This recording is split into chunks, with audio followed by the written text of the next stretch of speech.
Gandang araw mga kaibigan, dito kami sa aking paralan. Ano kaya pwedeng masabi ng mga kapwa ko estudyante? Sa susunod na linggo kasi, dadating na yung iba't ibang bisita natin para sa APEC Summit. Kasama na doon si US President na Barack Obama, sa President ng Russia, si Vladimir Putin, yung President naman ng South Korea, si Park Geun-hye, kasama na din yung Prime Minister ng Japan, si Shinzo Abe. And then sa China pa, meron pa yung President natin si Xi Jinping. At iba pa, hindi lang sila. Ano kaya yung maaaring pwede sabihin ng mga kapwa ko estudyante dito? Tara, magtanong tayo.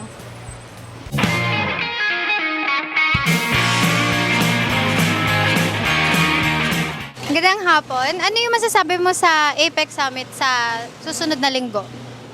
Ang masasabi ko is sana yung APEC Summit ay may maidulot talaga sa economy natin kasi alam ko mag-meet lahat ng mga world leaders. So sana lahat ng mga problema na nangyari before ma-set aside and magawan talaga ng solusyon. Hindi yung parang mag-APEC lang para masabing may nangyaring APEC. Wala akong masabi. Wala akong idea eh. Kapag Sana po makatulong sa bansa natin. Magandang hapon po. Magandang hapon. May tanong lang ako sa'yo. Okay lang ba? Ano ba? Ano? Tanong! Sila Vladimir Putin, magmi-meet sila dito sa Pilipinas. Ano masasabi niyo? Sana malutas po yung problema ng bansa po natin. Okay lang Tagalog? Ano may isip mo or ano yung opinion mo about the APEC Summit next week? Masyadong nakaka-disturb sa flow ng daily life. Wala mga pupunta. Rocket. Kung may gusto ka sabihin man lang sa kanila, ano yung pwede mong i-suggest para umunlad yung Pilipinas? Tumulong sila sa mga mahihirap po. Magandang hapon po. Magtatanong lang. Ano man sabi niyo lang sa APEC sa susunod na linggo? Ano comment niyo doon? Wala po eh. Kung may maaari kang masabi man lang sa kanila tungkol sa pag-uusapan nila sa APEC, ano gusto mong sabihin? Tulungan niyo po kami. Maraming salamat.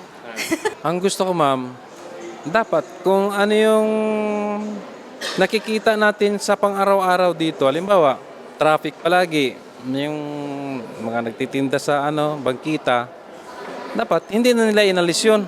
Yun at yun pa rin. Kung ano yung makikita natin araw-araw, yun din ang madat na nila. Napaalis nila kasi may mga parating daw na bisita. Ano masabi niyo? Okay lang po kasi naintindihan po naman namin. Kailangan daw malinis. Parang nagpapakalinis sila.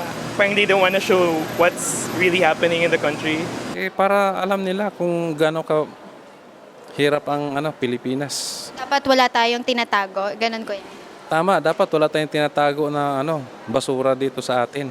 Kung kayo yung presidente ng Pilipinas, ano gusto nyo ipaunlad?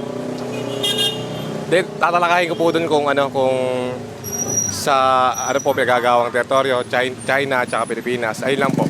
Kasi kagaya niyan, unang problema natin, basura, traffic, lumulubong populasyon, wala namang trabaho, ganon yung iba. Tapos marami mga tambay. Kung ikaw yung president ng Philippines, ano pwede mong sabihin sa kanila? Message.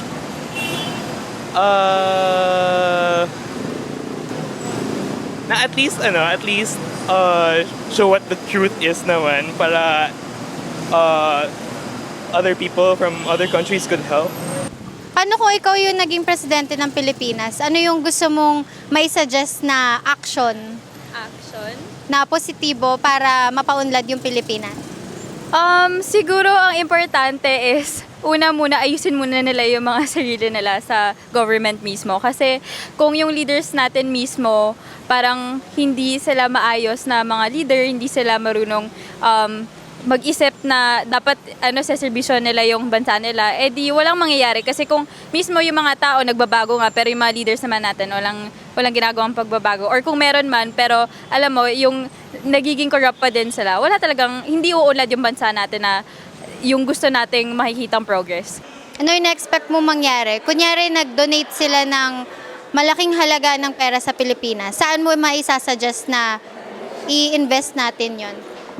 Mas maganda, unahin nila yung mga may hirap na tao, kagaya ng mga vendors, ganun. Yung nagpapalimos, ganun. Dapat doon nila ibigay yung pera para makatulong sa kapwa. The best thing na we can do is siguro iset aside muna yung differences ng bawat country and isipin muna yung kapakanan ng ekonomiya ng bawat isa't isa.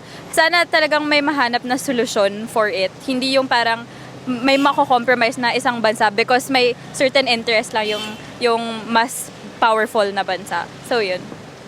So naniniwala ka na may magandang idudulot talaga tong pagpupulong. Mag-unite yung mga majority ng mga mabibigat na countries talaga, yung world leaders natin. Mag-unite sila para makapag-develop ng solusyon sa atin. I think hindi naman instant talaga. Feel ko hindi naman ma-expect mong instant yung outcome. Pero feel ko naman kahit papano may mapapag-usapan silang productive. Sana meron naman. Hindi lang yung para masabi lang na nangyari nga lang yung APEC. Kasi, syempre, para saan pa yung purpose ng APEC, diba? If wala naman talaga siyang matutulong. Feel ko naman may good reason for it. So yun nga mga kaibigan, nalaman na natin yung mga comment ng mga kapwa nating estudyante, kapwa nating mga kaibigan tungkol sa darating na APEC sa susunod na linggo. Maaring hindi lahat sumasang-ayon, maaring yung iba, approve naman sa darating na meeting dito. Pero para sa akin, naniniwala talaga ako bilang estudyante na may magandang idudulot tong meeting na to. Kasi may dahilan naman talaga kung bakit sila dadayo dito sa bansa natin. Iba't ibang presidente yan, iba't ibang leaders yan. Bibisita sila dito upang makahanap ng bagong solusyon sa mga problema natin. Hindi lang sa atin, maaaring sa ibang bansa din, basta lahat sila magpupulong-pulong dito. Huwag niyo kakalimutan mag-subscribe at hanggang sa muli na lang, paalam! Okay na! Yes! Magandang hapon mga kaibigan, naka-series. Ay, kuya. Kuya, pwede ka tanongin? Kuya Rick. Sino? Ikaw na lang. Isang sentence lang naman. Oh, say, can't you see? Racist siya.